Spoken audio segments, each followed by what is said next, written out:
Hey there, and it is that time. We are going to talk about debt today.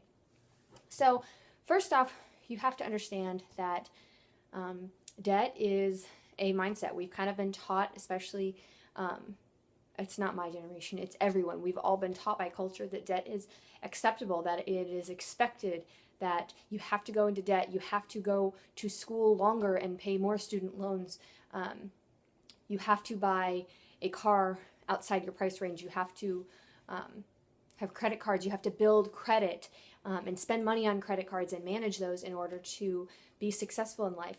And it's all lies, like that we've been fed, and our culture consistently feeds us our entire lives. So I remember in college, it was the coolest thing when I got offered my first credit card. They make you feel like you've been accepted into this like really exclusive club. My first credit card probably had like a $200 or $300 limit, but that didn't matter. I had plastic that was not a debit card. Those weren't even that popular even yet. And so it meant something, and like it was a status symbol. And then when you're in college and they have tables set up, you can get a free pizza or a free t-shirt. All sorts of different promotions for signing up for credit cards. So I collected several of them in college, and I know I'm not the only one. And I have, I just kept simple balances on them. Some I would pay off. I always had the goal, like everyone says that we do, to pay. I'm going to put it all on the credit card and then pay it all off at the end of the month. Well, just like with saving, if you don't do it at the beginning of the month, it's usually not going to happen. So when you get to the end of the month and you're like, oh, okay, I got to pay $300 on this credit card. Well, there's not $300 in my bank account. How does that work? Okay, well, I'll just pay the $35 minimum balance and then I'll do it next month. But what you realize is we already looked at our spending to see that you're spending more than you make. You're doing that with credit cards. So you have to tone that back. And the best way to do it is completely eliminate the use of credit cards. And you're all going to yell at me. You think I'm crazy. You've got this great reason why you need to be using a credit card, that you get all these bonus points, that you get flyer miles, that you get cash back. You can tell me all you want. But especially because if you can't manage it, then it is completely destroying you, and it is going to be a budget buster. And the whole point, we talked earlier this week about creating an emergency fund with just at least $1,000 cash, liquid, or not cash, but liquid $1,000, so you can access for an emergency fund.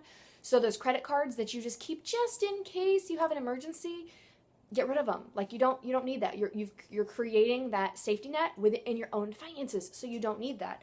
So you will do yourself the biggest favor by cutting them up and not using them ever again.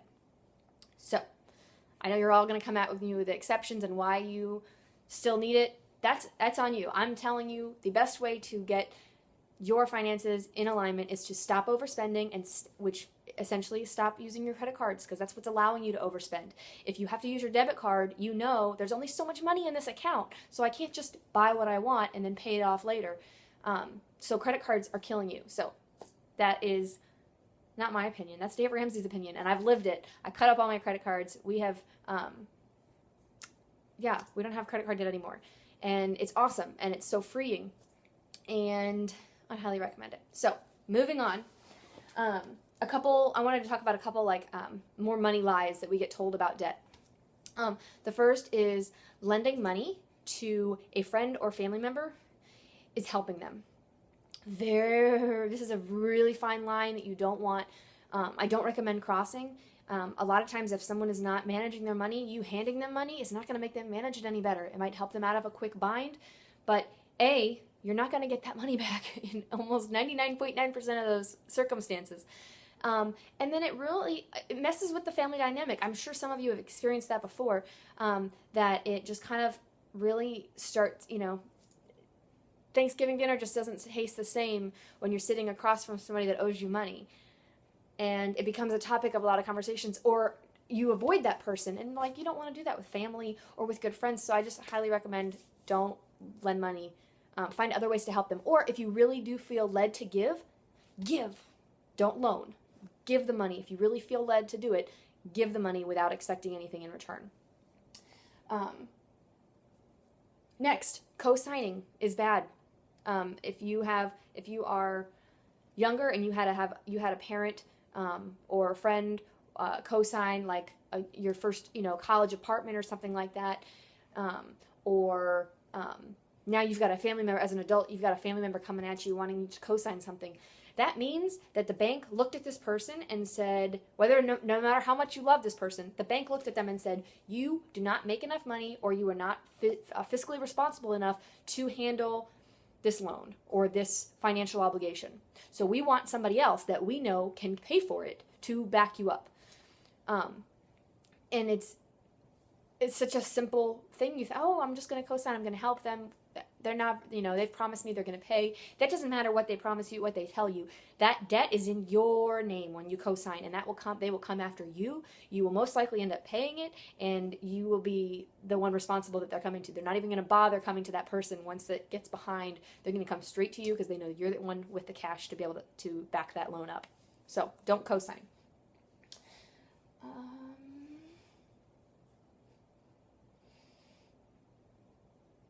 All right, so next is my favorite, car payments. We've all been told that car payments are a way of life. Like, you'll always have a car payment.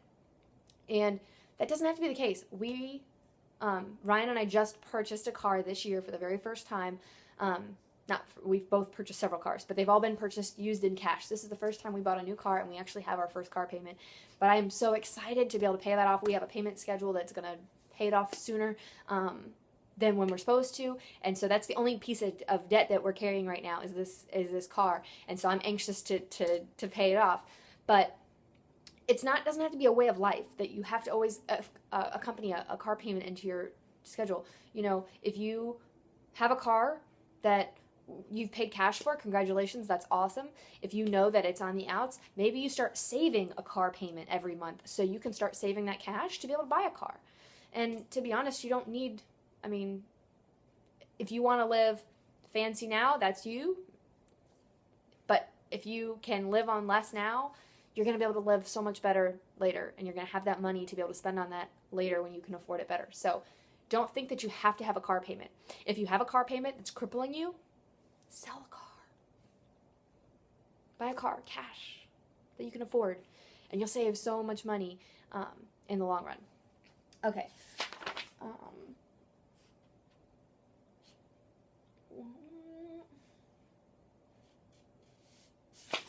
Okay, I think that is all I've got for you on debt.